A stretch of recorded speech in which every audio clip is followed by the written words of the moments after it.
Bien.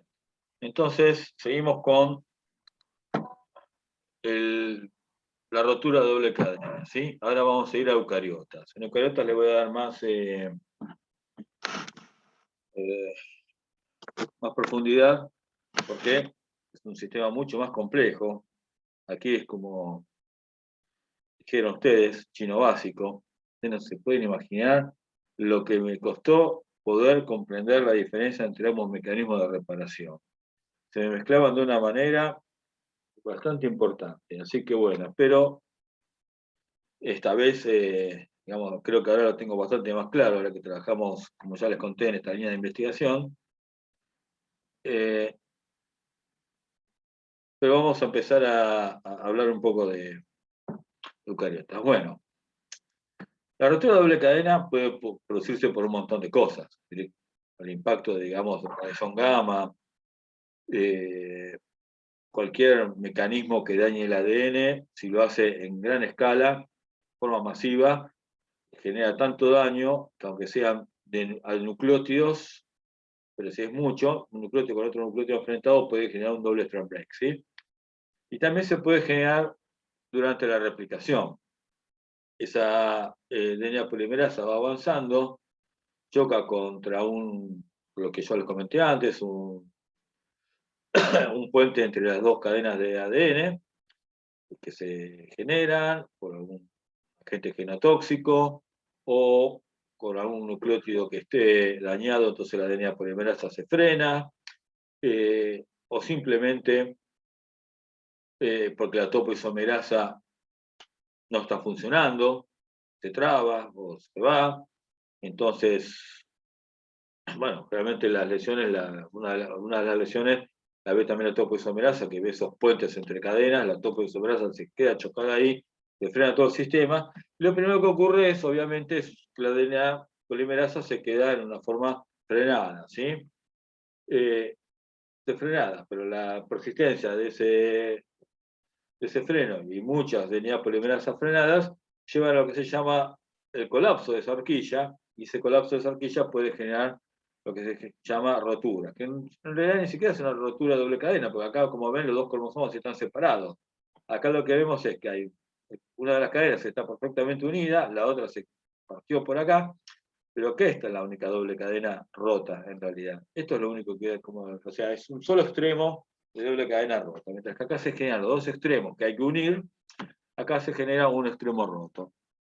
Y fíjense que esta vía se repara por lo que se llama recombinación homóloga, mientras que esta vía, acá, yo veía que no estaba, recombinación homóloga, que es HR, lo hacemos por sus siglas en inglés, mientras que esta otra vía lo hace por recombinación no homóloga, que en inglés es unión de extremos no homólogos, ¿sí? O sea, lo puede producir por ambas vías. Y esta rotura de doble cadena lo puede producir por dos vías. En realidad, vamos a ver que la vía de reparación homóloga solo se hace durante la fase S porque hay una cadena molde. En cambio, que esta vía de reparación, la recombinación no homóloga, puede ocurrir en cualquier momento del ciclo solar de una célula.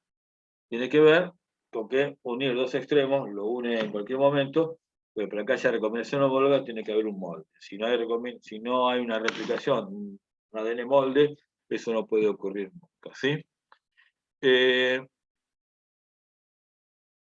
¿Por qué puse CPT?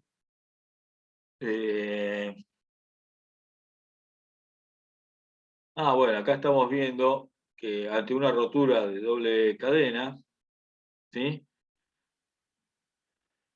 Esos extremos que están ahí al lado se van a unir un montón de proteínas, pero entre ellas, una de las cosas, los primeros eventos que ocurre es la fosforilación de H2AX. ¿Se acuerdan de esa gamma H2AX? De esa H2AX cuando vimos histonas, que se fosforilaba en una serina del extremo C terminal, y cuando se fosforila en un extremo C terminal, se le denomina gamma H2AX, que es esto que está acá, y esa gamma H2AX es lo que marca los dos extremos de esos cromosomas que están rotos, o sea, marca la región flanqueante al doble strand break, a la ruptura de doble cadena. Y a partir de ahí se unen otros sensores y esos sensores son los que disparan la respuesta de reparación, ¿sí?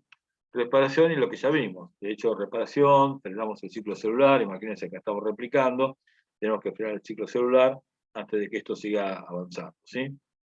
Hasta que no se repare, no se avanza. Una de las cosas que se veía con DH2AX, ¿por qué decimos que está flanqueando estas regiones?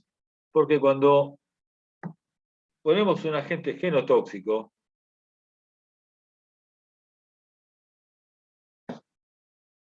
una de las cosas que uno ve en el núcleo de una célula son un montón de puntitos cuando utiliza un anticuerpo que solamente reconoce a la H2AX fosforilada. Si la H2AX es una histona chiquitita, ¿sí? Que no está fosforilada, que forma parte de los nucleosomas, como ustedes vieron comúnmente, y está ahí. Cuando hay daño de ADN de doble cadena, enseguida, en los sitios donde se produce la ruptura de doble cadena, se comienza a fosforilar y genera un foco. Un foco que hasta es visible por microscopio, en microscopía de fluorescencia. ¿Sí? ¿Cómo es reconocido? Con un anticuerpo que solamente reconoce a la fosforilación de esa H2AX. Ese anticuerpo reconoce un pequeño péptido, el C-terminal, ¿sí? Fosforilado. Nosotros en el laboratorio fabricamos ese anticuerpo, por ejemplo. Agarramos el C-terminal de nuestra H2AX, de nuestro parásito, lo mandamos a una empresa, ellos hicieron ese péptido, lo fosforilaron ese péptido en la serina, hicieron anticuerpos y tenemos anticuerpos contra ese H2AX fosforilado. Solamente reconoce a esa H2AX cuando está fosforilada. ¿Sí? Claro, les podría mostrar una foto de cómo se ve eso en un Western blot. En la próxima clase se los muestro. ¿Sí? Bien. Eso es importante porque como ustedes pueden ver, significa que no solamente lo vemos como foco, sino que la fosforilación es casi un marcador de rotura de doble cadena, la fosforilación de H2AX. Es decir, si yo veo H2AX fosforilado, puedo presumir de que hay roturas de doble cadena. ¿Sí? ¿Y cómo se ve esto? Por ejemplo, acá fíjense lo que tenemos. Acá tenemos, o sea, ya sabiendo que las roturas de doble cadena concentran H2AX en su estado fosforilado, que se llama gamma H2AX, ahora tenemos un marcador de doble cadena. Vamos a ver ahora quién fosforila ese H2AX, para saber qué proteína, qué quinasa está implicada en la reparación del DNA. ¿Cualquier quinasa lo hace o lo hace alguna específica? Entonces acá, por ejemplo, tenemos un experimento donde tenemos anti-H2AX, que es la H2AX sin fosforilar, ¿sí? Que vemos que está en todas las fracciones que nosotros ponemos de esas células, en este caso es toxoplasma gondii, pero puede ser cualquier célula, y en este caso, gamma H2AX, la aparición de gamma H2AX. Y acá lo que tenemos son diferentes tratamientos. Sabemos que nosotros cuando agregamos CPT, vemos focos de DNA, porque CPT es una droga que inhibe a la topoisomerasa. La topoisomerasa no puede funcionar. Entonces, al no funcionar la topoisomerasa, se produce un colapso de horquilla, se produce rotura de doble cadena y vemos que se forman focos de gamma H2AX, que son estas pelotitas celestes que están acá. Entonces ya tenemos un marcador. Vamos a ver quién la fosforila. Agregamos CPT, que es esto que está acá. CPT tiene que estar en algún lado escrito, no está escrito en ningún lado. Vamos a escribirlo. Qué raro, yo pensé que iba a estar escrito. Voy a poner qué es CPT, ¿sí? Porque si no ustedes van a tener un conflicto ahí. A ver. ¿Se ve, no? ¿Se ve lo que estoy haciendo? Sí.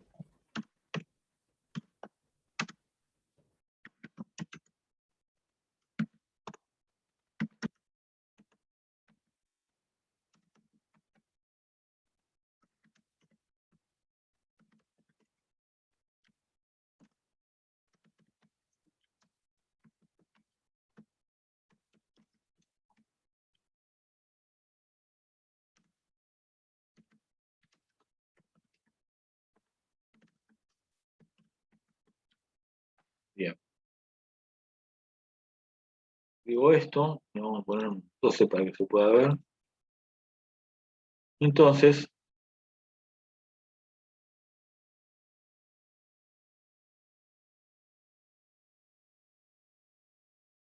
ahora que ya sabemos qué es lo que hace la camptotecina, vamos a seguir adelante con la charla, clase.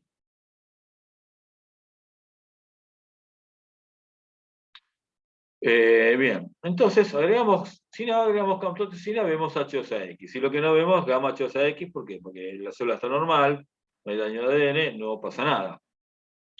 Cuando agregamos camptotecina, hay H2AX, y vemos que aparece una marca de gamma H2AX, que está bien, es lo que habíamos visto antes. Vemos focos de gamma H2AX, simplemente porque al agregar camptotecina producimos roturas doble cadena de DNA, entonces se fosforila H2AX. Bien. Acá está lo que hace camptotecina. Bueno, no importa, lo tenemos dos veces. Luego, no agregamos camptotecina, pero agregamos una droga que se llama Q55933, que sabemos que inhibe una quinasa que se llama ATM. No vemos nada porque, claro, hay histona, H2AX, pero no está fosforilada porque no hay daño de ADN. Ahora vemos, cuando agregamos camptotecina, que produce daño de ADN y produce gamma H2AX, si agregamos este inhibidor de ATM quinasa, no hay gamma H2AX. ¿Eso qué nos está diciendo? Se está diciendo que la que fosforila H2AX, una de las quinasas al menos que fosforila H2AX, es una ATM quinasa. Se llama ATM, ¿sí? En realidad esa ATM digamos, encontró porque en humanos, digamos, eh, la falta de esa enzima genera una enfermedad, bueno, no sé, una enfermedad genética que genera errores, digamos, del ADN, ¿sí? Que está relacionado con el daño de ADN ya previamente, simplemente por estudios genéticos. Bien. Lo que fosforila es esta serina, entonces yo genero un péptido con estos con estos 6 nucleótidos, 6 aminoácidos fosforilados, puedo generar un anticuerpo específico de gamma H2AX, ¿sí? Actina es un control de carga para ver que en todas puse lo mismo, ¿sí? De hecho acá puse un montón, pareciera, de proteína, en todas las calles, acá corté el gel, acá hice una sola transferencia y acá corté el gel, también en forma vertical, entonces uno lo incubé con este anticuerpo, otra parte lo incubé con este anticuerpo, y la parte de arriba lo incubé con este anticuerpo que está acá. Entonces, de esta manera, actina es un control de carga, de que yo, acá no es que no hay nada, porque no cargué nada, porque acá sí cargué, y acá me llamaron por teléfono y me olvidé de cargar. No, cargué algo porque ahí está actina. Si está actina, quiere decir que cargué algo. ¿Se entiende? Y cargué más o menos lo mismo. Acá de pronto puedo decir que cargué más que acá, que tengo más cantidad de proteína que acá y aún así tengo menos visibilidad. Quiere decir que evidentemente acá no hay nada, porque Q inhibe la quinasa ATM que no fosforila H2AX. Entonces ya tengo, ¿está bien por ahora? Bien, entonces yo ya tengo que en una rotura de doble cadena tengo dos actores importantes. Uno que es la H2AX fosforilada, que no sabemos muy bien qué rol cumple, y otra que es una quinasa llamada TM, que es la que por lo menos fosforila H2AX. ¿Sí? Bueno, para seguir encontrando elementos, yo voy a ir, digamos, no hablando de todos los experimentos que llevaron a reconocer la maquinaria de reparación de conversión homóloga de eucariotas, porque eso es tremendo, ¿sí? La cantidad de proteínas y factores que intervienen, muy grande, ¿sí? Pero voy a dar una idea de cómo se van resolviendo algunos temas. En el tema, para encontrar como la reparación del ADN digamos, es crucial, ¿sí? Sobre todo cuando hay daño de ADN, entonces yo lo que hago es generar mutantes termosensibles. ¿Sí? Entonces, lo que hago es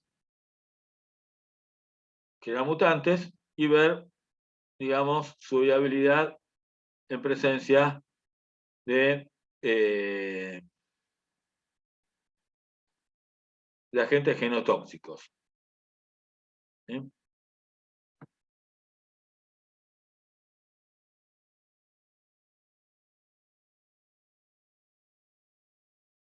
Si yo, digamos, a ver, por acá me estoy...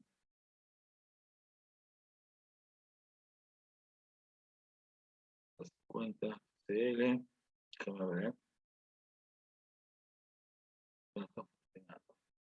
Eh, Acá es como que falta un control, ¿verdad? Estamos viendo que en MMS, o sea, la cantidad de Waltag que tenemos a 18 grados es esta, y si nosotros noqueamos el gen directamente sin termosensibilidad, vemos que hay mucha menos cantidad eh, de esta levadura, ¿sí? Estos son levaduras.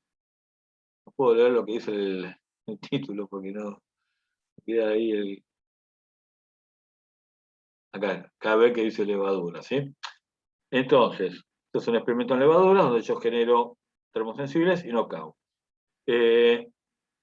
Si noqueo el gen, tengo menos cantidad de levaduras con MMS. Quiere decir que puedo estar diciendo que la presencia del gen RAS50 es importante para enfrentar una condición de genotóxicos, que en este caso es el metilmetanosulfonato, ¿sí? Que es un agente genotóxico, que genera alquilación de bases y que tiene una vía de reparación. Bueno, si agregamos mucho metilmetanosulfonato, genera roturas de doble cadena, ¿sí? Seguramente veríamos una alta cantidad de gamma H2AX en esas condiciones. Si vemos alta cantidad de gamma H2AX, podemos suponer que esa alquilación se termina generalizada o forma masiva, genera doble strand break, ¿sí? En la termosensible, no vemos, a 18 grados vemos que es resistente al metilmetanosulfonato, al menos en las concentraciones que estamos agregando, ¿sí? Eso significa que la 50 está funcionando correctamente a 18 grados. Ahora, como es una termosensible, cuando lo ponemos a 30 grados, esa RAS 50 deja de funcionar. Acuérdense que las mutaciones termosensibles funcionan en una temperatura, pero en otra temperatura esa proteína deja de funcionar por problemas estructurales. Entonces estamos viendo que ya sea por knockout, ya sea por, digamos, por generar termosensibles, a 30 grados hay alta cantidad de levaduras con metilmetanosulfonato de la wild type, pero ninguna de las dos mutantes, ni la que tiene el knockout, ni la que es termosensible. Eso nos indica que RAS50 está relacionado a daño de ADN por MMS, ¿sí? En realidad, si no tengo acá el control de gamma H2AX, yo no puedo decir que esto está relacionado con la doble strand break, ¿sí? Pero lo que no hay, por ejemplo, es esporas viables. Y en las esporas viables, la maquinaria de reparación, existe un solapamiento de proteínas que ayudan en la meiosis a hacer esas crossing overs. Por lo tanto, si no están esas proteínas, no funciona. Entonces, RAS50 no solo está relacionada con enfrentar un genotóxico, sino que también está relacionada con la meiosis, que también está relacionada con la maquinaria de reparación homóloga. Eso significa que RAS50, si además le agregáramos el control de gamma H2AX, que es el que nos falta acá, podemos decir que RAS50 es una otra proteína que está involucrada en la reparación de doble strand break, ¿sí?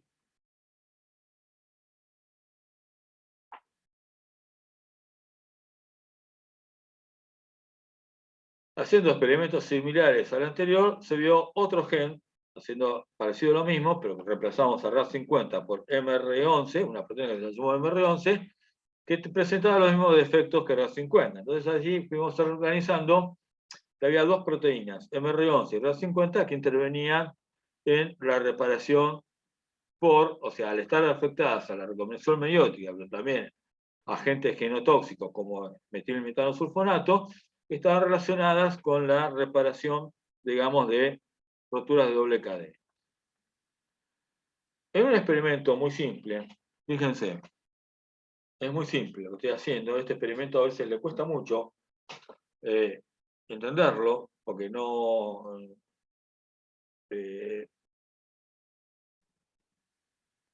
digamos, cuando empiezan a trabajar en laboratorio rápidamente pueden entender lo que se hace, pero a veces es difícil verlo en abstracto. Yo eso lo puedo comprender perfectamente, ¿sí? Yo genero anticuerpos contra la proteína de MR11. La hago recombinante, como hicieron ustedes en trabajo práctico, inoculo un conejo y tengo anticuerpos contra esa proteína MR11. Lo mismo hago con RAD50. La clono en un vector de procariota, la expreso en una bacteria, produzco mucha proteína, inyecto un conejo y tengo anticuerpos contra RAD50. Entonces tengo por un lado anticuerpos anti-MR11 y por otro lado anticuerpos anti-RAD50.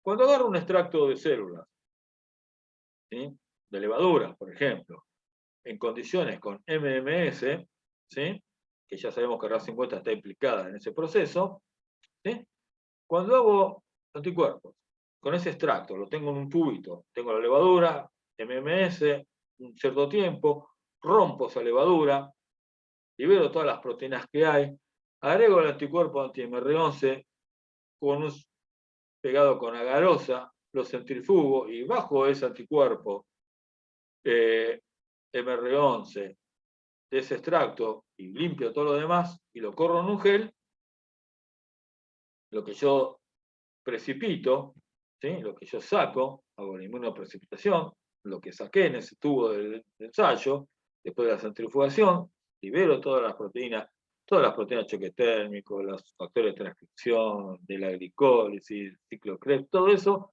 se fue afuera. Solamente me quedé con la proteína MR11 porque la IP la hice con MR11. ¿Sí? La inmunoprecipitación la hice con MR11. Solamente anticuerpo contra MR11. Por lo tanto, en el fondo del tubo está lo que haya pegado ese anticuerpo. ¿Qué pegó? MR11. ¿Y cómo lo veo? Porque cuando corro en un gel, veo MR11. Hago el Western blot y veo que está MR11. El tamaño adecuado. ¿Sí? La proteína que yo cloné la bajo con el anticuerpo, lo cual es obvio. Pero además de estar MR11, está RAD50. Corro lo mismo, hago el Western blot, pero en vez de hacer el Western blot con anti-HMR11, hago con RAD50 y la veo también. Quiere decir que cuando yo bajo MR11 con el anticuerpo anti-MR11, bajo MR11 y bajo lo que está pegado de MR11. ¿Y qué está pegado de MR11? RAD50. Bajo las dos cosas. Formaron un complejo. Eso significa que RAD50 y MR11 están formando un complejo en esa célula sometida a MMS. Lo cual era esperable porque ambos tenían el mismo fenotipo. Quiere decir que ambas trabajan concertadamente, funcionan concertadamente, formando un complejo. Para estar seguros, hago lo mismo. Hago la IP con anti-RAD50, bajo solamente RAD50 de ese extracto, tratado de esa levadura, tratada con MMS, ¿sí? Y claro, a RAD50 la bajo, si utilizo anticuerpo con RAD50, bajo RAD50, pero hago una réplica de ese gel, transfiero, y en vez de revelarlo con RAD50, lo revelo con MR11 y también me aparece MR11. Quiere decir que de forma cruzada he visto que RAD50 y MR11 interaccionan entre ellos.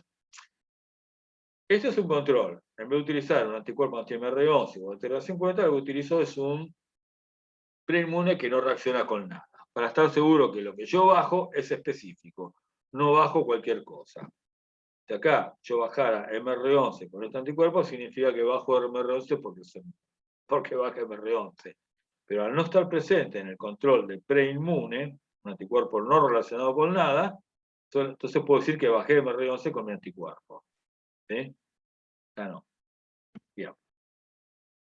Haciendo un experimento similar, ¿sí? Posteriormente, vieron que además de bajar MR11 y RAS50 en ese complejo, bajaron otra proteína. En ese momento lo detectaron por simplemente tinción por Comas y Blue, ¿sí? Bajaban otra proteína, no por Western blot. Esto fue por Western blot, ¿sí? Ahí lo hacían por Comas y Blue, esperando ver RAS50 y MR11, y vean que además de RAS50 y MR11 buscaron una proteína que la llamaron P95 al principio, lo que luego la llamaron NBC1 o XBA1, según sea eucariotas o levaduras, ¿sí? Entonces, ese complejo que interviene en doble strand break, lo llamamos complejo MRN o MRX. Está formado por las tres proteínas, M de MR11, R de RAS50 y N de NBS1 o X de XBA1, según sea levaduras o eucariotas. Entonces ya tenemos que en el doble strand break tenemos la fosforilación de gamma hexosa X, que interviene una quinasa ATM, y que tenemos un complejo llamado MR11, MRN o MRX. ¿Qué hace ese complejo? Bueno, una de las cosas que se vio en ese complejo es esto. Nosotros tenemos un ADN, digamos una molécula de ADN, ¿sí? Y donde esto simplemente agarramos a la célula, ¿sí? Hacemos una extracción de los complejos nuevamente, pero esta vez por cromatografía de exclusión, para tenerlo todo en forma, digamos, natural. Bajamos el complejo y en las distintas fracciones la incubamos con el ADN. Cuando incubamos el tubito de ensayo que no tiene el complejo, el ADN está intacto. El ADN está intacto, el ADN está intacto. Como ven, no hay complejo o hay muy poco. No hay complejo o hay muy poco. Entonces está intacto. Es el ADN intacto, sin nada. Esto es con las fracciones que uno obtiene de la misma. Ahora, cuando llegamos a las fracciones que baja el complejo, que son 7, 8, 9 y 10, ¿sí? Vemos que hay degradación del ADN. Significa que RAS50 y MR11 de alguna manera tienen actividad nucleasa, es decir, son capaces de romper el ADN, de degradar el ADN, ¿sí?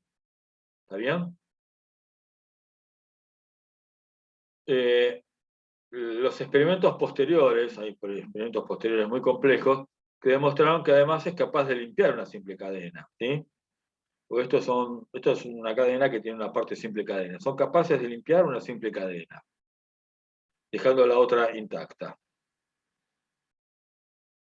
Entonces acuérdense que el bromuro de etio se intercala entre las cadenas de ADN. Si el ADN es simple cadena, no se intercala el bromuro de etio en forma correcta, ¿sí? Esto que está acá, de pronto pueden ser simples cadenas que hayan formado pequeñas horquillas, y por eso intercalan algo de bromuro de etio, pero también se ven más chiquitas porque se perdió el ADN. Bien, vamos a ver ahora otro aspecto más de estas proteínas, para que vayan viendo cómo se va estudiando, ¿sí? Porque MR11, las 50 son proteínas que se las encuentran normalmente en cualquier célula, ¿sí? De hecho, forman parte de los telómeros, ¿sí? Sin embargo, no están, como ven, en el proceso de meiosis. Sin embargo, intervienen básicamente cuando hay daño de doble strand break, ahí es cuando intervienen realmente, formando los complejos. Bueno, una de las señales que ya hemos visto para que las proteínas a veces funcionen son modificaciones post-traduccionales. Vamos a ver, digamos, si estas proteínas están sometidas a modificaciones post-traduccionales, como ser fosforilaciones, ya que hemos visto que la fosforilación de H2X es importante. Si nosotros inhibimos ATM, no solo bloqueamos la fosforilación de H2X, sino que básicamente bloqueamos la reparación del daño de ADN. Por lo tanto, podemos ver si esa quinasa tiene solamente como único blanco la H2X o hay otras proteínas que son blancos, ¿sí? Este es un experimento donde vemos al complejo MR11 Y a la RAD50 es el complejo MRX, ¿verdad? Y a la otra proteína, que es la P95, que acá se la llamamos XRS, ¿sí? ¿Está bien? Esta proteína, vemos,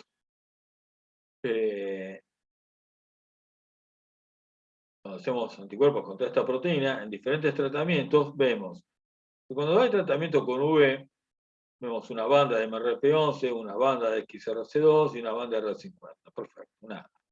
Cuando vemos con MMS, en ciertas concentraciones muy pequeñas, vemos una banda de cada una de ellas. Cuando ponemos bleomicina o nitroquinolina, óxido de nitroquinolina, trabalengua, ¿sí? Vemos que además de la banda esperada para la MR11, vemos una banda por encima, que ustedes apenas la ven, digamos, que podría ser una forma fosforilada de MR11. ¿Cómo sabemos que es una forma fosforilada de MR11? Lo vemos en este gel, que de hecho acá se lo ve con mucha claridad. Acá vemos una doble banda, ¿sí? Que acá apenas se ve, pero acá se ve una doble banda, que cuando tratamos esto con una fosfatasa, es decir, que rompe las fosforilaciones de las proteínas, fosfatasa elimina las fosforilaciones de las proteínas, las quinasas fosforilan proteínas y las fosfatasas eliminan las fosforilaciones. Entonces, cuando tratamos eso con una fosfatasa, vemos que se pierde la sombrita de arriba. Se pierde la sombrita de arriba es porque la sombrita de arriba era una forma fosforilada de MR11, y que aparece con nitroquinolina, que genera doble strand break, ¿sí? ¿Está bien? Fíjense que acá está marcado que estas dos drogas producen doble strand break. No por replicación ni por nada, simplemente doble strand break, ¿sí? MMS quizás genera mucho doble strand break en replicación del ADN, porque, digamos, al generar esas mutaciones, la DNA polimerasa se frena, entonces se producen colapsos de horquilla, pero si no, MMS tiende a generar mutaciones tipo puntuales, tipo modificaciones de bases, bueno, la metilación del ADN, ¿no? De las bases, directamente, que se reparan por otras vías que no son estas. XRC2 también tiene esa sombrita, apenas se ve, pero tiene esa sombrita, ¿sí? Arriba, que se pierde con la fosfatasa. La 50, en cambio, nunca tiene esa sombrita. Bueno, espera a ver ustedes. Acá en realidad pareciera que más que sombrita siempre está fosforilada, ¿no? La verdad es que no se ve muy bien, ¿sí? Fíjense que acá hay un shift en la migración, ¿sí? Sobre todo con NQ. Entonces lo que vemos nosotros es que ante un daño de ADN, MR11 y XRS2 están fosforiladas, ¿sí? Ahí dice RAD50 fosforilada, pero la verdad es que yo no veo que RAD50 esté fosforilada, aunque recuerdo que ATM es capaz de fosforilar RAD50, pero acá no se ve muy bien esto. Bien, ahora vamos a ver, yo ya lo dije, pero vamos a ver quién fosforila a estas dos proteínas involucradas en doble strand break, ¿sí? Entonces tenemos en levaduras ATM se llama TEL1, ¿sí?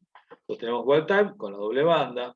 Miren qué bien que se ve acá. Acá no se ve nada, pero acá se ve mejor, ¿sí?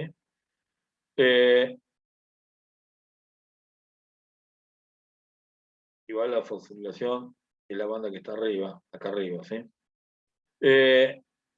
La verdad es que acá se ve un poco, aunque en MRS se ve mucho mejor, ¿sí?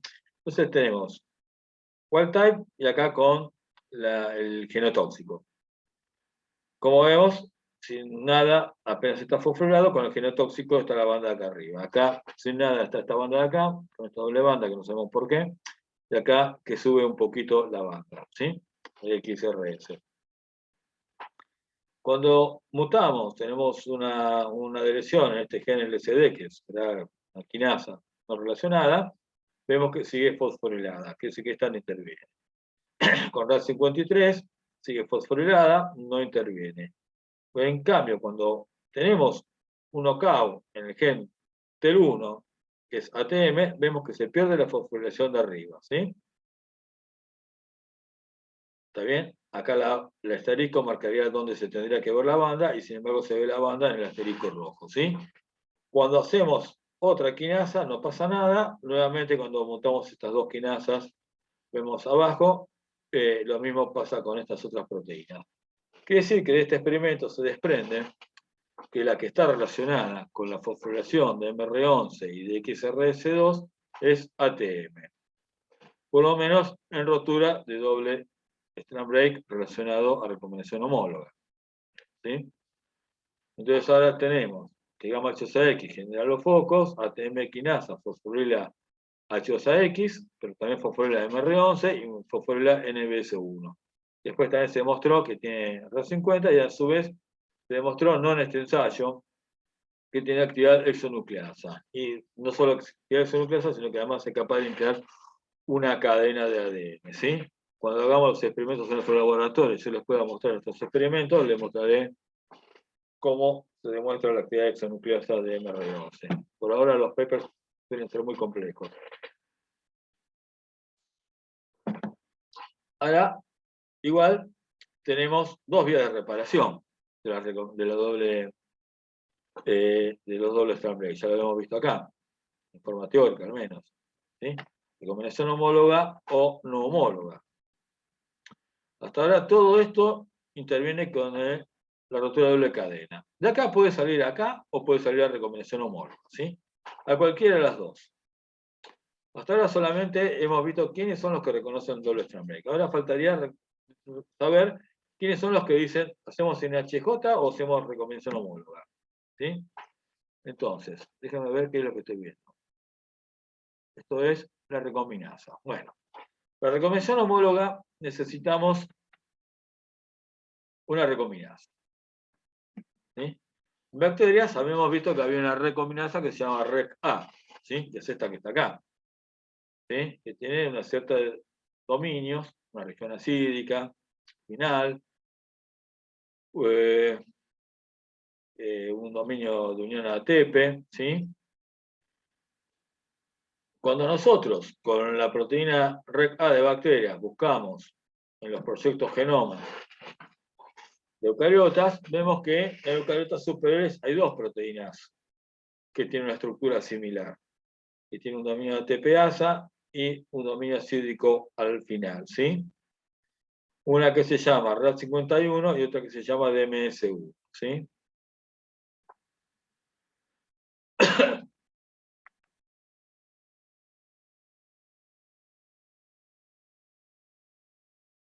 Cuando, bueno, entonces nuevamente, sabiendo que RAD51 podría ser una recombinasa, tengo que demostrar que RAD51 es una recombinasa. Entonces lo que yo hago es, digamos, hacer un knockout de ese RAD51 y uno de los procesos de recombinación ocurre durante la meiosis. Entonces yo lo que veo es que en el knockout, esto quizás es difícil de ver, pero sin RAD51 en el knockout, yo lo que veo es que durante la meiosis se producen muchos sitios de corte que se van resolviendo para generar un ADN intacto, ¿sí? Entonces, digamos, es lo que ocurre en un wild type, ¿sí?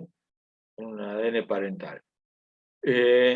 Mientras que durante la meiosis, cuando estas roturas que se producen, estos crossing-overs, no pueden ser resueltos por recombinación, se producen un montón de ciclos de productos intermedios cortados, que son los que se ven con la deleción de RAD51. Por otro lado, con RAD51, lo que se ve es que es capaz de unirse a simple cadena de DNA, ¿sí? Incluso bacteriana, tal como ocurre con la REC-A. Esos procesos demuestran, más que demostrar, nos ligan, no lo estamos demostrando enteramente, pero sí nos relacionan a la RAD51 con la recombinación homóloga. ¿Por qué? Primero porque tiene una estructura proteica con dominios parecidos a REC-A. Tiene una similitud con REC-A, tanto a nivel de aminoácidos como de estructura. y RK está involucrada en la recombinación en bacterias. Segundo, porque es capaz de unirse al ADN, lo cual es importante para cualquier proteína que sea recombinasa, sobre todo si ese ADN es simple cadena, que es lo que hace una recombinasa. Se une a simple cadenas y forma los filamentos. RAS51 es capaz de formar esos filamentos en bacterias, como lo forman RK.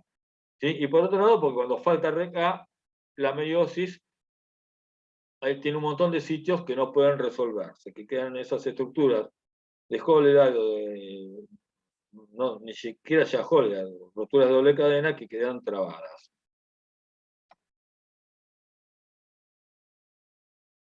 Esto es como se puede ver si uno busca en esta base de datos a la proteína RAS51 Saccharomyces, puede traer la secuencia de aminoácidos. Si uno trae la secuencia de aminoácidos y va a la base de datos que detecta estructuras, ¿sí? Que es esta base de datos, le da cómo es la estructura de esa proteína. No solo la estructura de esa proteína, sino que dice que tiene homología con REC-A. ¿Sí? Básicamente estamos detectando a RAS51 de una manera indirecta, sin necesidad de hacer un experimento de recombinación homóloga en levaduras o en Homo sapiens o lo que sea. Acá lo estamos haciendo con levaduras, lo inferimos por estructura, lo inferimos por algunas otras situaciones y podemos acercarnos a que RAS51 es la recombinasa en levaduras. A partir de ahí, después lo que podemos hacer son los experimentos específicos que seguramente estarán relacionados con agentes genotóxicos. Por ejemplo, RAS51 tendrá que ser sensible a captotecina, obviamente. Tendrá que ser sensibles a células que carecen de la vía de NHJ1, de recombinación no homóloga. Esa vía, al carecer esa vía, toda la reparación se haría por recombinación homóloga. Entonces, si no se RK, directamente la célula sería inviable, etc. O sea, hay un montón de pruebas para demostrar que RAS51 es la recombinasa de Saccharomyces, ¿sí? Con la recombinasa de Saccharomyces yo puedo ir a buscar ahora, por homología, entonces a la de humano. Y así puedo tener la RAS51 de humano, ¿sí? Entonces, con la RAS51, presumiendo que es una proteína involucrada en la recombinación homóloga, puedo hacer un experimento, como les conté antes, experimentos de muchos tipos para saber qué es una recombinasa de humano. Uno de ellos, obviamente, es este que está acá. Este es un experimento bastante moderno. En realidad se hacían todos estos experimentos que yo les comenté, pues este es un experimento moderno que es interesante porque acá, digamos, lo que hacemos es lo siguiente. ¿Sí?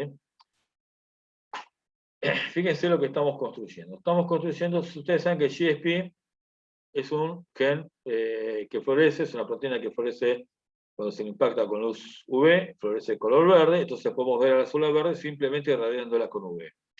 Tenemos una célula verde al GSP. GSP se expresa en células eucariotas a partir de un promotor que tiene sus enhancers, todo, para poder producir la proteína. Entonces, si nosotros metemos este gen, este pedazo de fragmento de ADN, en el genoma de una célula eucariota, mamíferos o lo que sea, con CMV es un virus de mamíferos, así que esto tiene que ser de mamíferos, entonces vemos que esto se expresaría solamente, se expresaría en células eucariotas. Ahora, ¿qué pasa? Si yo pongo un GSP que no es funcional, por más que se exprese, yo no voy a ver color verde porque ese GSP no es funcional. ¿Sí? Si en otra región del ADN, también con su promotor, sin promotor, digo, que no se expresa, pongo la parte que le falta a GSP, ¿sí? Una parte que le falta a GSP para ser funcional, que tampoco es funcional por sí solo y además no tiene promotor, esto ni se expresa siquiera, entonces yo tengo esto que se expresa que no es funcional y esto que está acá en otra parte del genoma. ¿Sí? La recombinación homóloga, como ustedes saben, requiere de un templado. Entonces lo único que me hace falta a mí es generar un doble strand break específico de GSP. Y yo rompo y hago un doble strand break de GSP y digamos, y busco la reparación homóloga, entonces yo voy a ver, GSP va a buscar un molde, cuando eso se rompa, se abran las dos cadenas, se fosforilacho esa X, se ponga una MRX o MRN en este caso, me traiga me traiga RAD51, RAD51 va a generar el filamento, se va a unir a ese filamento que se genera con la actividad exonucleasa de MR11, un poco más complejo, ya vamos a ver. Se me genera siempre cadena, y ese RAD51, ese filamento va a buscar un homólogo. ¿Dónde lo va a encontrar ese homólogo? Lo va a encontrar acá, porque es el único lugar donde hay. Por más que la otra cromosoma se esté replicando, no hay un homólogo, el homólogo va a estar acá. Entonces, al encontrar un homólogo, me hace recombinación homóloga. ¿Y qué es lo que hace la recombinación homóloga? La recombinación homóloga deja intacto el ADN. Es una reparación perfecta. El ADN queda absolutamente intacto como antes. Pero como es una recombinación homóloga con algo, digamos, que estaba dañado, pero después lo que le continúa no está dañado, entonces esto se intercambia, como dice acá, se intercambia con esto, y lo que hace es reemplazarme a la parte que no funciona.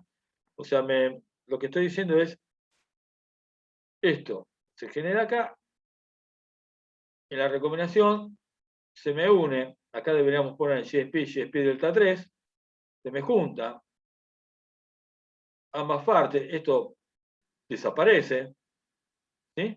Me junta estas dos partes y me genera un GSP funcional, ¿sí?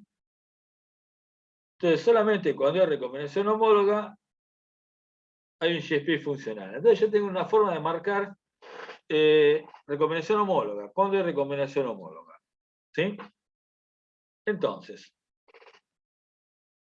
después quizás tengo que hacer el dibujito, que esto es GSP más GSP delta 3, ¿sí?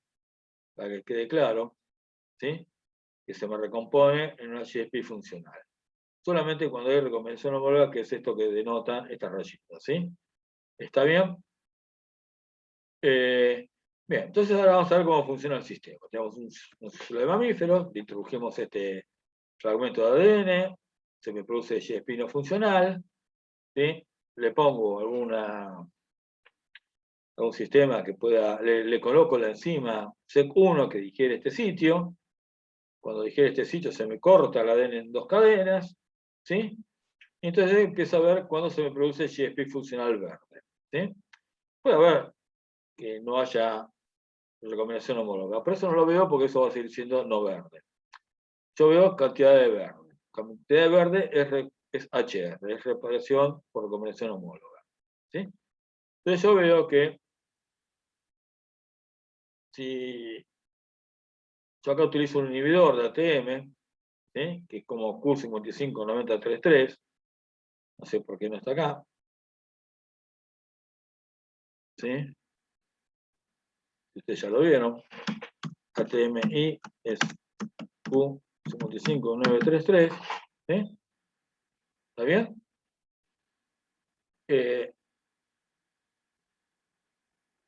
Entonces, si yo inhibo, si yo no uso el inhibidor, hay una cantidad de fluorescencia verde, ¿sí? 1,5. Ahora, si yo agrego el inhibidor Q55933, veo menos fluorescencia. Quiere decir que yo, aspectando ATM, como sabía que estaba involucrado en recombinación homóloga, por lo menos en doble strand break para un montón de proteínas con relación a la recombinación homóloga, yo veo que baja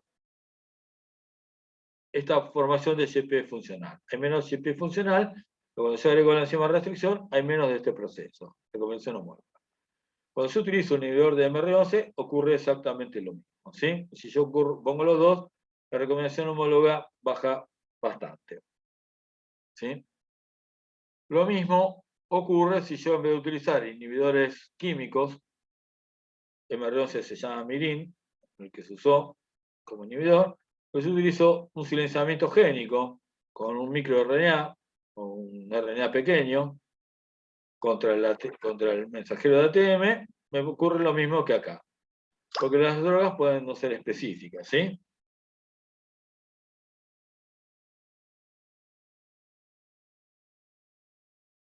Entonces estoy viendo que estas enzimas, ATM, MR11, también están involucradas no solo en doble strand break, sino que además están involucradas en recombinación homóloga, de alguna manera.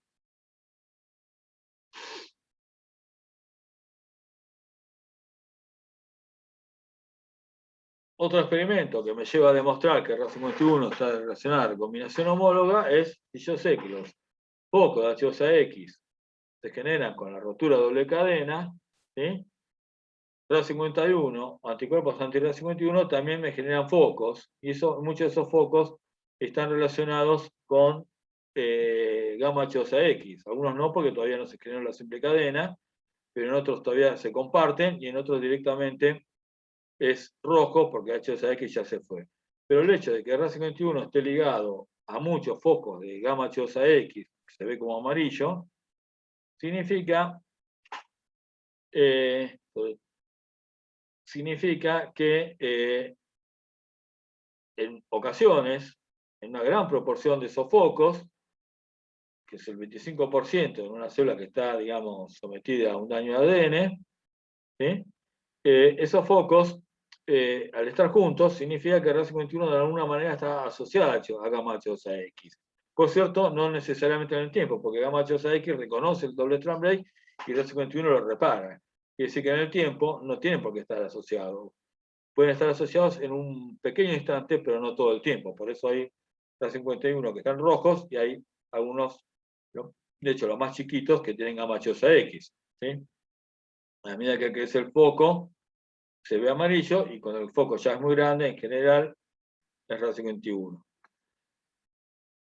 Está bien, acá es chiquito, ¿verdad? Pero eso puede ser porque ya esté terminado de poder reparar. Bien, esto ya lo vimos. Después, con el tiempo, se vio que hay muchas quinasas que pueden fosforilar a H2A X, dependiendo qué tipo de daño se haga. Otras ATR y otras DNA-PK. Son un grupo de quinasas muy parecidas estructuralmente, ¿sí? Que todas esas fosforilan H2A X en diferentes momentos, ¿sí? Una de las cosas que faltan es quiénes son las que indican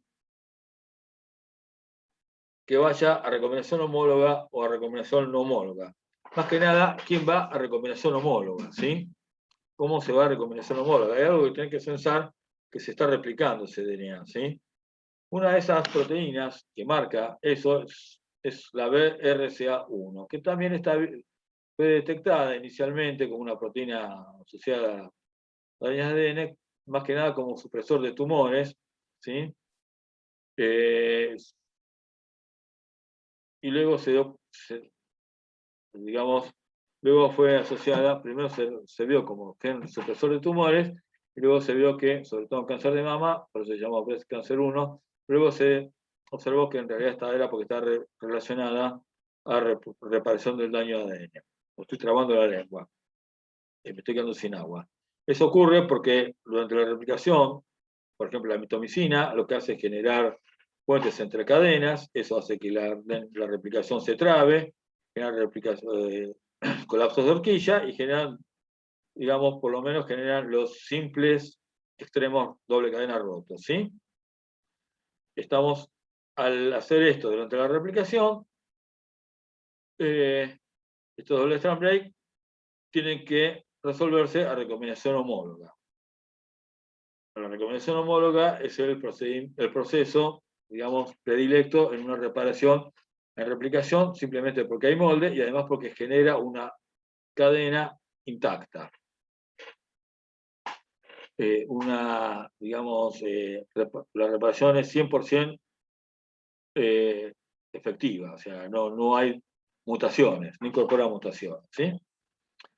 Bien, lo que hemos visto es que cuando agregamos altas concentraciones de mitomicina, digamos, tenemos un porcentaje de sobrevida de esas células alto, en estas concentraciones, obviamente, simplemente porque la célula repara estos doble strand break que se generan por mitomicina.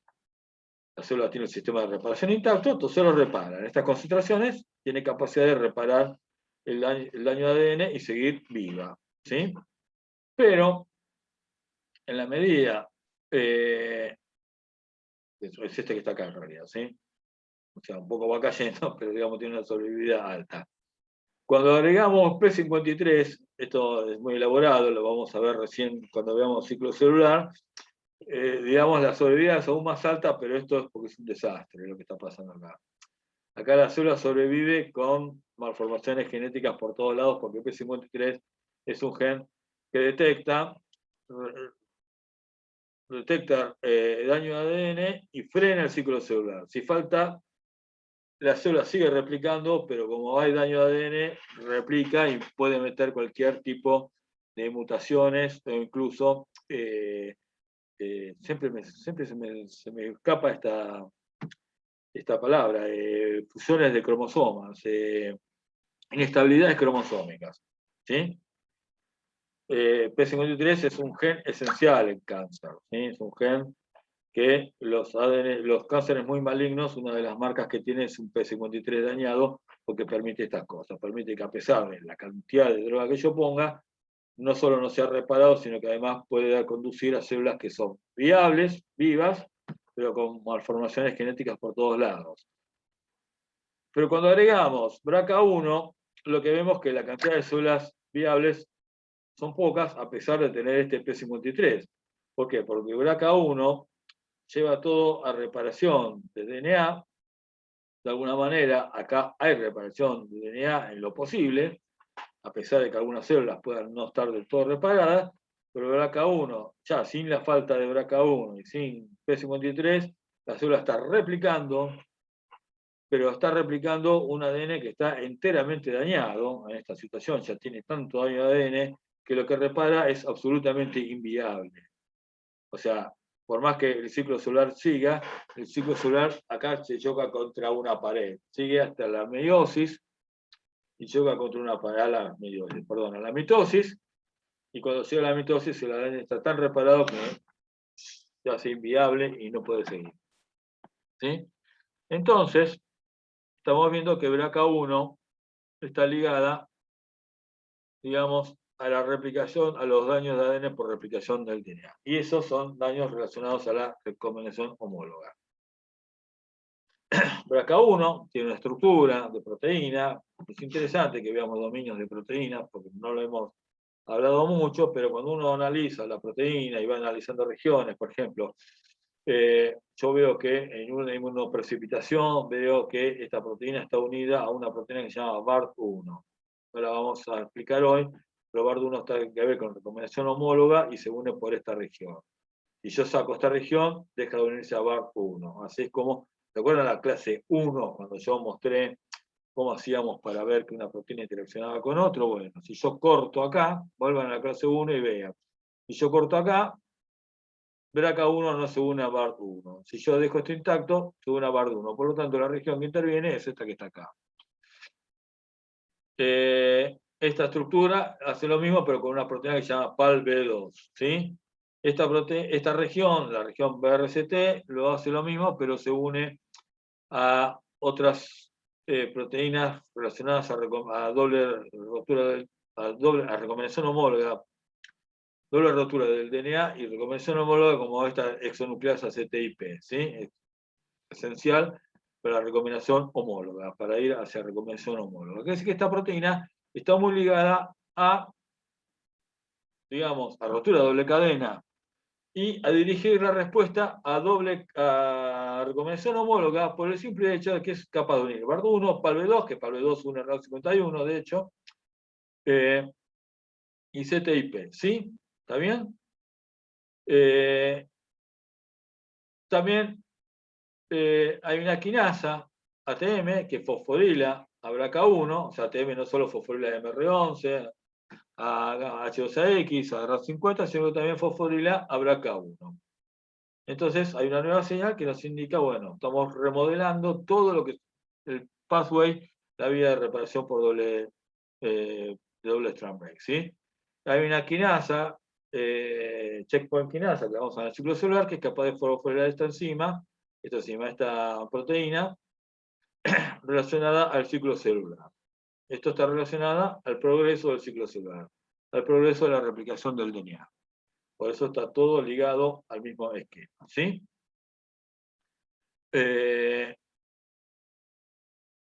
A ver. Fíjense. Esto une PALB2 PALB2 a su vez se une a esta proteína que se llama BRC BRCA2, y BRCA2 a su vez une RA51. O sea, no es BRCA1 la que une RA51, sino que une PALB2, PALB2 une BRCA2 y BRCA2 une RA51. Además, BRCA2 es capaz de unirse a simple cadena de DNA, que lo que quieren generar la simple cadena de DNA. MR11 y esta proteína que está acá, esta exonucleasa CTIP. ¿Sí? Entonces, esto une RA51 y ahora tenemos todo el sistema listo para hacer la recombinación homóloga, porque gracias a BRCA2, RA51 se une al ADN, siempre que sea simple cadena, obviamente. Entonces todo está perfectamente organizado, genera ese filamento de recombinación y se genera la recombinación. Básicamente lo que estamos viendo es esto que está acá, ¿sí? BRCA1 une CTP, une PALB2, acá me faltaría eso, PALB2 une BRCA2, y BRCA2 me manda todo a recombinación homóloga. Si no está BRCA2, lo que está es una proteína que se llama 53BP1, que también está fosforilada por otras quinasas, ¿sí? Y la doble fosforilación de esta 53BP1 está asociada con recombinación no homóloga. BRCA1 está acá, pero se va enseguida. O sea, BRCA1 también está, pero se va. Se va a MR11, NBS1, el complejo de MRN, que si bien está desde el principio, se va enseguida porque MRN está más asociado a recombinación homóloga. Su persistencia en la rotura de doble cadena está asociada a recombinación homóloga. Si bien detecta la rotura de doble cadena, genera una pequeña resección. Una pequeña resección se llama una liberación de una pequeña simple cadena, pero se va. El hecho que CTP acá no se une, y acá se une otra vía que la vamos a ver después, que se llama Q70-Q80, ¿sí? Mientras esté BRCA1, Q70 Q80 no funcionan.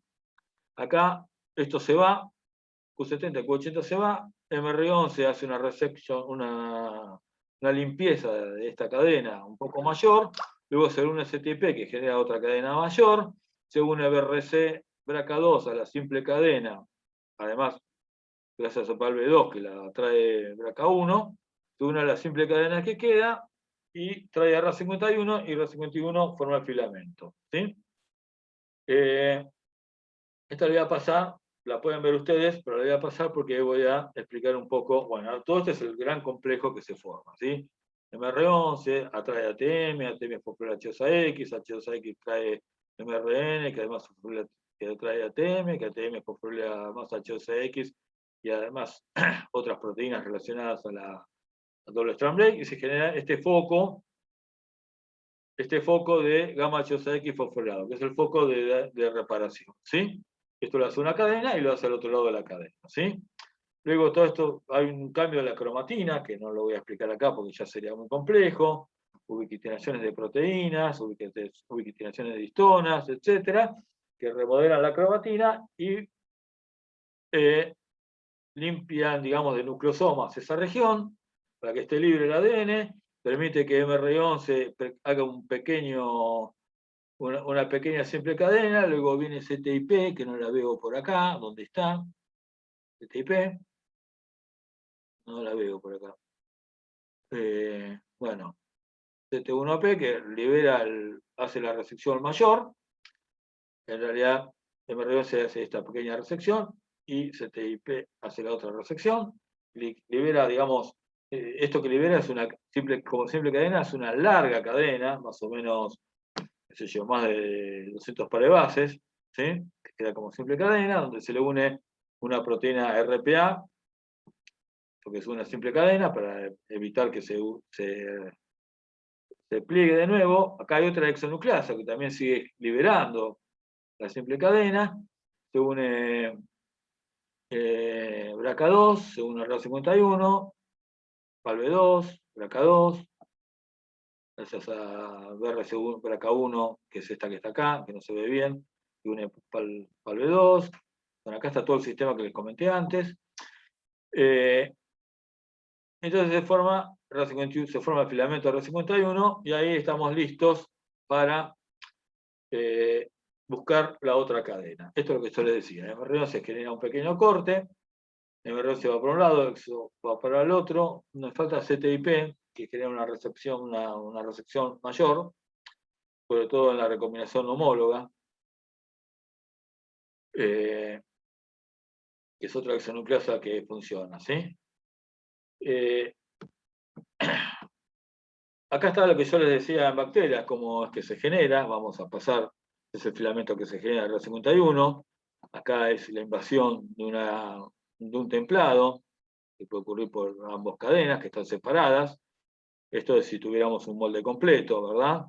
Esta cadena invade esta cadena invade esta, entonces ahí se genera la doble cadena, se produce la estructura de Holiday y ahí se resuelve, ¿sí? Pero también podemos tener esta estructura donde tenemos digamos, una invasión parcial de este lado, la invasión parcial del otro lado. Es esto mismo en realidad, ¿no? Invasión parcial del otro lado. Esto va avanzando, esto avanza por ese lado.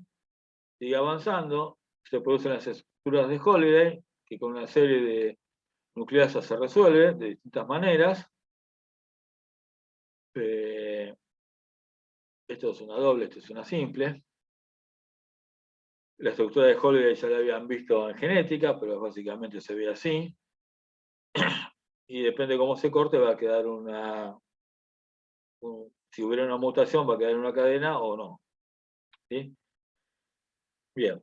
Habiendo explicado recombinación homóloga, que ocurre durante la replicación del DNA, ahora tengo que decirles que durante la replicación del DNA no siempre ocurre recombinación homóloga, con lo cual estamos en un problema. Esto es muy fácil de explicarlo. Tenemos una mutación, la replicación choca, se genera estructura simple cadena, viene BRCA1, me manda recombinación homóloga, se produce todo lo que se le acabo de comentar recién, eso está fenómeno. Pero hay otros dos modelos de reparación durante la replicación que son bastante importantes también. Que una es la translation, que ya la hemos visto, que es parecido al sistema de SOS de bacterias. No tengo ni idea qué hora es. Me fui a cualquier hora. Ustedes ya están durmiendo la siesta, ¿no? Todavía no son las 12. Bien. La cuestión es que, ¿qué sucede? O sea, bueno, lo vamos a ver mejor, ahora vamos a ver bien cómo es el mecanismo, pero la translation es una de las maneras que repara durante la replicación y también lo repara por este sistema que se llama pata de gallo, de pollo. ¿Sí? ¿Está bien? Vamos a verlo ahora. Estamos directamente, ¿sí?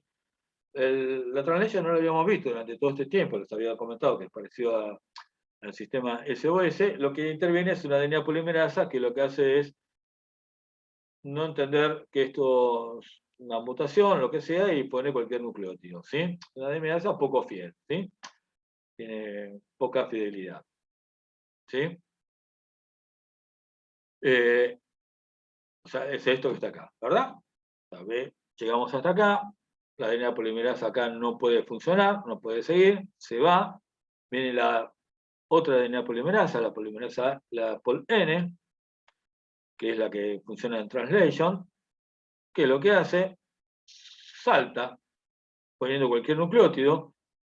En este ejemplo pone NAS, adeninas, el nucleótido perfecto, pero no necesariamente puede poner ese nucleótido perfecto.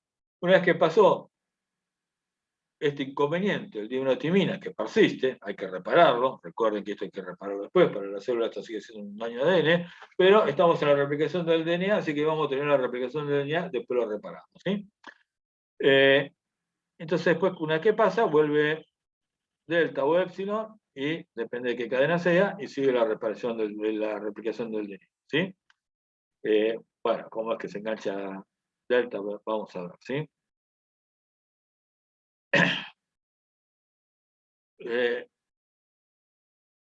También puede pasar, bueno, esto que, digamos, que la replicación del DNA, acá se engancha enseguida, ¿sí?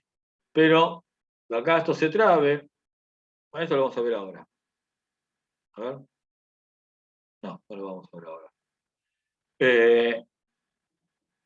Se trabe acá, lo mismo de recién, ¿sí?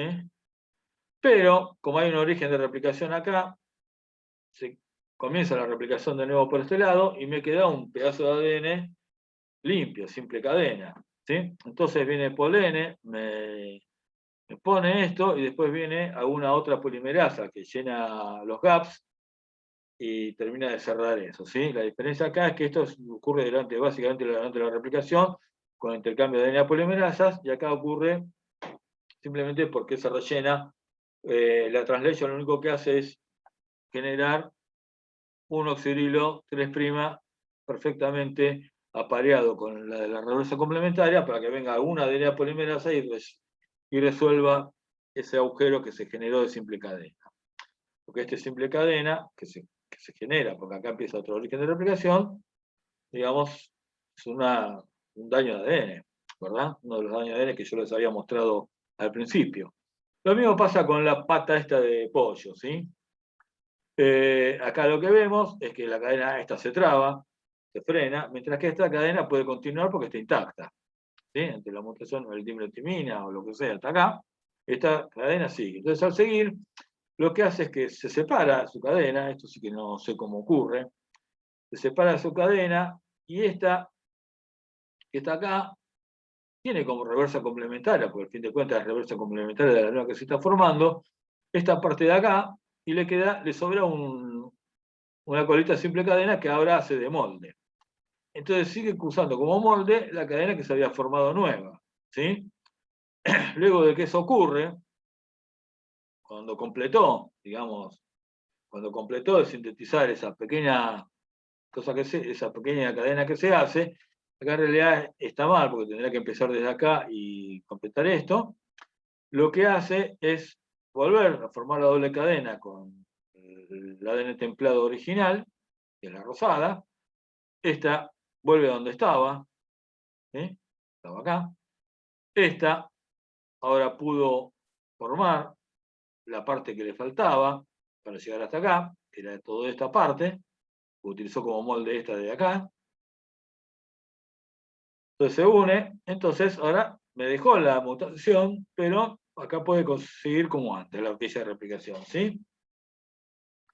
También puede pasar, como antes, que se trae hasta acá.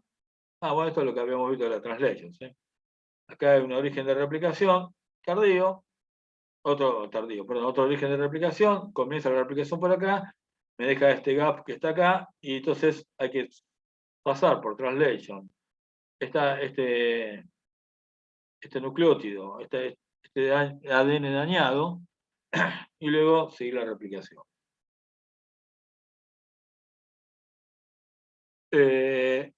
Yo les había comentado que hay otras quinasas, ¿sí? Que fosforilan HCX. En realidad una de ellas se llama TR, que es capaz de fosforilar HCX. Esta está un poco de más, pero bueno, la cuestión es que en una horquilla, cuando se produce el colapso de horquilla, lo primero que se generan son simples cadenas que no se terminan por resolver, ¿sí? Se llega hasta acá, hay un colapso de horquilla, hay otra cadena que se formó, la licasa generó las simples cadenas, y esas simples cadenas son vistas por un montón de proteínas que van a tratar de llamar la atención de la célula, activar los checkpoints de la célula para poder salir de este colapso de horquilla y restaurar estas simples cadenas. Y ese colapso de horquilla, ese retardo, me estoy equivocando, ese retardo de horquilla de la replicación tardara, esto lo que hace es proteger una horquilla que está retardada en su replicación. Se frenó, se retrasa, no puede seguir, la topoisomerasa tiene que estar ahí cerquita, porque si no se nos va, se nos deja lejos. Entonces eso se retrasa, pero si persiste, sí se genera un colapso, con rotura del ADN. Por un tiempo, se trata de reparar estas simples cadenas que se generan cuando la topoisomerasa falla, ¿sí? Si esto no se repara, se produce la rotura de doble cadena, y entonces se repara por la vía que yo les comenté recién. ¿Está bien? Básicamente es esto el resumen, ¿sí? ATR está en la activación de los checkpoints enseguida para reparar rápidamente apenas se frena la replicación. ¿sí? Despierta, miren qué interesante, despierta orígenes que están dormidos, para hacer esto que está acá, ¿sí? Por ejemplo, ¿sí? Eh, para permitir que se resuelvan por varias vías la reparación, pero si persistiera,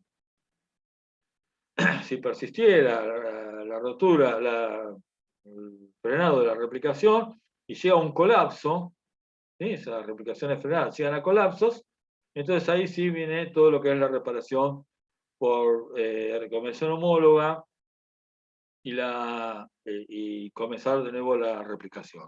Fíjense que estas activaciones del checkpoint permiten, por ejemplo, reparaciones como TLS, que es lo que acabo de comentar recién, ¿sí?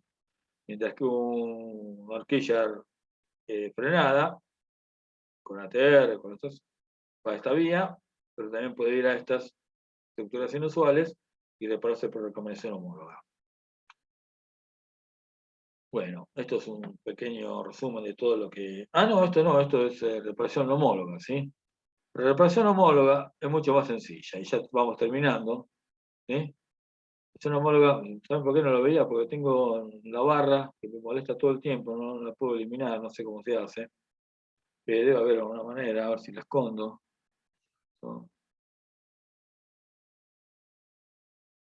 Bueno, por las dudas no toco nada. Doble strand break, reconocido por estas proteínas, se fue el H2X, hasta ahora estamos bien, y supongamos que BRCA1 no se activa porque no estamos en replicación del DNA, recuerden que hay una chequinasa, una quinasa dependiente del ciclo que es capaz de fosforilarla, que no ocurre todo eso. BRCA1 no se fosforila, BRCA1 no se une al ADN, BRCA1 no activa recombinación homóloga, entonces a la célula lo único que le queda es ir a recombinación no homóloga. ¿Y quiénes son las que ven recombinación no homóloga? Acá se nos va BRCA1, se nos va MR11, se nos va RAS50, se nos va NS1. Vienen estas proteínas que son estas XRSS4 y las proteínas Q. Sobre todo las proteínas Q, son dos proteínas Q70 y Q80 que se unen a esta región y ahora sí, generan la reparación de ese ADN. Esto ya es mucho más sencillo porque lo que hacen es unen los dos extremos, ¿sí? Hacen un puente entre los dos extremos rotos, que es una especie de, digamos, de apareamiento de nucleótidos que se puedan encontrar entre esos dos fragmentitos de estas cadenas que quedan, y se produce la ligación, relleno y ligación. Lo que les estoy contando es esto que está acá, ¿sí? Se produce, digamos, una pequeña limpieza para generar una simple cadena, ¿sí? Y luego se puede producir una unión de cualquier manera, ¿sí? Por ejemplo, esta T se puede unir con esta A, o esta T se puede unir con esta A y se va cortando, ¿sí? Hay muchas formas que se puedan, estos son tres nucleótidos, pero lo que se corta es un poco más, el simple cadena se corta un poco más, entonces se puede dar lugares a, digamos, a todas estas variantes de ligaciones, ¿sí? Esas variantes de ligaciones, si ustedes ven, no generan un ADN exactamente igual al anterior. Puede generarlo de casualidad, puede generarlo, pero en general no genera un ADN de la misma, igual al anterior. De hecho, en muchos casos hasta se rompen los marcos de lectura. Si eso fuera un gen, pierdo el codón. Me cambia el codón, me cambia el marco de lectura y ahora es como que se mueve, cambia el marco de lectura, significa que vos tenés un codón, le sigue otro codón, le sigue otro codón, le sigue otro codón, le sigue otro codón, y si sacás un nucleótido, el codón que sigue ya cambió, ¿sí? Sigue con los otros tres codones que siguen, pero entonces corrió el marco de lectura. Entonces esto me corre el marco de lectura y me genera lo que se puede decir genes disruptados, ROT, no, disrupción de genes, ¿sí? Esa disrupción de genes es porque la proteína que se genera no es una proteína funcional, porque generalmente la proteína, al perder, si sobre todo se ocurre al principio, la proteína que se forma o se trunca rápidamente, o directamente lo que se forma no tiene ningún significado y la proteína es inestable y se rompe, o es muy pequeña y no sirve para nada. Este sistema es el que usa el CRISPR, ¿sí? CRISPR lo que hace es rompe el ADN de doble cadena, ¿sí? Y luego se resuelve. Entonces es una célula que no se está replicando, se resuelve por, por recombinación no homóloga, y cuando se resuelve por recombinación no homóloga, lo que hace es entonces resolver esa rotura que hizo CRISPR en forma específica de tu gen. Con CRISPR lo que hace es romper a tu gen específicamente. Yo quiero romper el gen RAS51, le meto un CRISPR por RAS51, no sé si lo explicaron a CRISPR, se los explicaré, si no se los explico en la próxima clase. CRISPR lo que hace es, se posiciona en esa región, hace una rotura de doble cadena en el RAS51, luego se produce la recombinación no homóloga, y la recombinación no homóloga me genera un montón de cadenas de ADN que tienen el RAS51 con el marco de lectura corrido. Entonces, la proteína que se forma no tiene sentido, esa proteína no es funcional y no hay recombinación homóloga. Tengo que clonar la célula que me incorporó a alguna de estas mutaciones y tengo células con el RAS51 noqueado de alguna manera, ¿sí? Por eso es una técnica esencial para generar mutaciones en forma completamente dirigida. Acá tenemos sensores, mediadores, transducers. Esto es lo único que ya termino. Le quiero mostrar que además estas recombinaciones homólogas no solo están relacionadas con daño de ADN, sino que en el caso de levaduras están relacionadas también con el sexo. ¿Sí?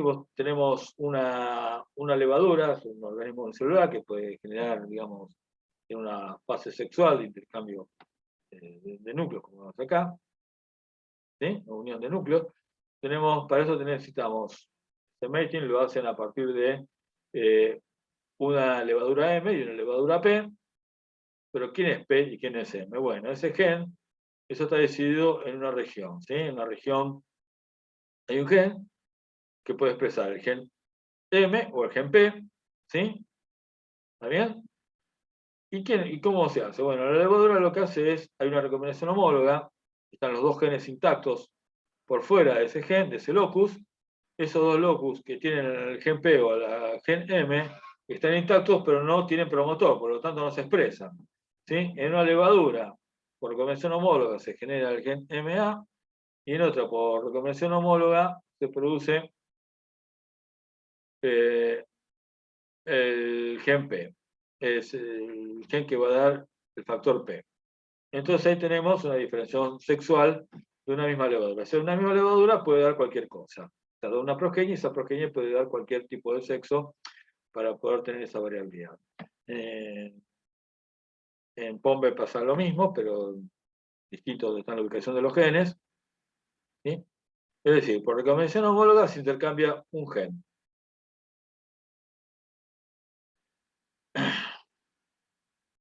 Y esto es lo mismo. Bien. Y lo otro que es interesante es que cómo se genera la variación en los linfocitos. Ustedes saben que nuestras células todas tienen el genoma exactamente igual unas a otras, menos los linfocitos. Los linfocitos no son iguales al resto de las células. Han perdido información genética. ¿Por qué pierden información genética los linfocitos? Porque tienen que generar anticuerpos. Y cada linfocito genera un solo tipo de anticuerpo. El otro linfocito genera otro tipo de anticuerpo y así. Bien. ¿Cómo se genera esa variación? Bueno, esa variación se genera por recombinación no homóloga. El proceso de recombinación no homóloga dirigida a un gen en particular, que es el gen de generar inmunoglobulinas.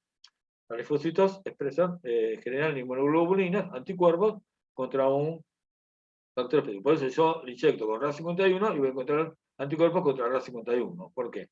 Porque ahí está el nivel de variación que va a haber un anticuerpo que me reconozca a eso que yo le acabo de poner recién. ¿Sí? Esa variación ocurre porque tiene un montón de pequeños fragmentitos de DNA, cajitas de DNA antes de la parte conservada de la inmunoglobulina, que va a dar a la región variable. Esas cajitas que van a la región variable tienen formas de combinarse entre ellas. ¿Cómo se combinan? Se combinan por el proceso de recombinación no homóloga, es decir, por recombinación no homóloga se genera un corte y unión, entonces creo corte y unión.